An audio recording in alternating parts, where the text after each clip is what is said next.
Hello hi welcome back to our channel Jaya homes 2016. అందరూ ఎలా ఉన్నారు ఫ్రెండ్స్? నేనైతే బాగున్నాను.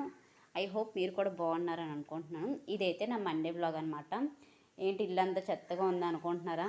ఇల్లు డీప్ క్లీన్ చేస్తున్నా అండి. అంటే మనకు శ్రావణ మాసం వస్తుంది కదా, నేనైతే ఇంకా ఇల్లు క్లీన్ చేయలేదు. ఈరోజు మండే కదా స్టార్ట్ చేశాను అనమాట. ఎలాగో మనకి నిన్నటితో మంత్లీ సర్కిల్ అయిపోయిందనమాట. ఇంకా నేను క్లీనింగ్ స్టార్ట్ చేస్తాను. సో ప్రస్తుతానికైతే పిల్లలు పంపించేసి వాళ్ళకి క్యారేజ్ కట్టేసి వంట చేసి అప్పుడు స్టార్ట్ చేశాను అనమాట. నేను ఎర్లీ మార్నింగ్ 4కి లేచి ఈ పైవన్నీ తీసేసి పట్లు దులిపేసి పేపర్స్ వేసి పెట్టేసుకున్నాను. కుక్కర్ సౌండ్ వస్తుంది, రైస్ పెట్టాను అనమాట కొంచెం అయితే నేను.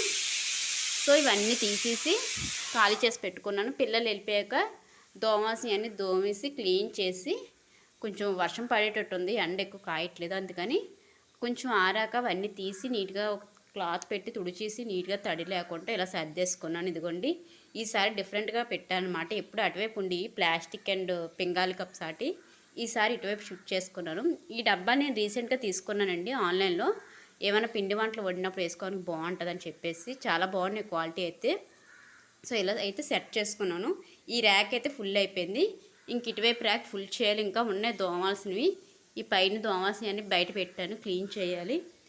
మార్నింగ్ మేమైతే పిల్లలకి క్యారేజ్కి వచ్చేసి ఇదిగోండి బంగాళదుంప పిచ్చి రసం చేసాను అనమాట. కుక్కర్ సౌండ్ వస్తుంది, ఏమనుకోకండి. ఇదైతే ఇప్పుడు రైస్ పెట్టాను వేడివేడిగాన. మా వారి కోసం చికెన్ ఫ్రై అనమాట. సో ఈరోజు అయితే నేను కిచెన్ అండ్ హాల్ క్లీన్ చేసుకుందాని పెట్టుకున్నాను. నేను ఒకేసారి అన్నీ పెట్టుకోనండి, ఎందుకంటే పెద్ద హౌస్ కదా మాది, ఎక్కువ పని అయిపోతుంది. మనం ఈ పని కాదు కదా, ఇంకా ఇంట్లో పని పిల్లల పని కూడా చేయాలి కాబట్టి ఒకేసారి నేను 2 గదులు పెట్టుకుంటాను. ఈరోజు కిచెన్ హాల్, ఇంకా హాల్ క్లీన్ చేయలేదు, చెయ్యాలి. ఫస్ట్ కిచెన్ అయిపోతే అప్పుడు హాల్కి షిఫ్ట్ అవుదాం అనమాట. సో ఇదిగోండి కొంచెం కొంచెం సామాన్లు బయట పెట్టుకుంటున్నాను. ఇదిగోండి ఇక్కడ దోవని అన్నీ ఇక్కడ పెట్టుకుంటున్నాను. ఇటువైపు అదంతా చెత్త పడేయాలి. ఇవి ఉతకాల్సిన బట్టలు. రీసెంట్గా మేము పరుపు కొన్నాం అనమాట, ఇది పాత పరుపు, ఇది కూడా పడేయాలన్నమాట. సో ఇల్లంతా క్లీన్ చేసుకుని, యాక్చువల్లీ నేను చేయకూడదు అనుకున్నాను, ఎందుకంటే ఇంకో 3 నెలలు పోతే మళ్ళీ ఇల్లంతా క్లీన్ చేయాలి నేను. మా ఇంట్లో ఒక శుభకార్యం ఉంది. సో అది ఏంటనేది ముందు వీడియోస్లో మీకు షేర్ చేసుకుంటాను. సో ప్రస్తుతానికైతే ఇదనమాట నా ఇంటి సిచ్యువేషన్. మీరు ఎంతమంది ఇల్లు క్లీన్ చేస్తారో కామెంట్స్లో షేర్ చేసుకోండి. మన వీడియోస్ ఫాలో అవ్వండి.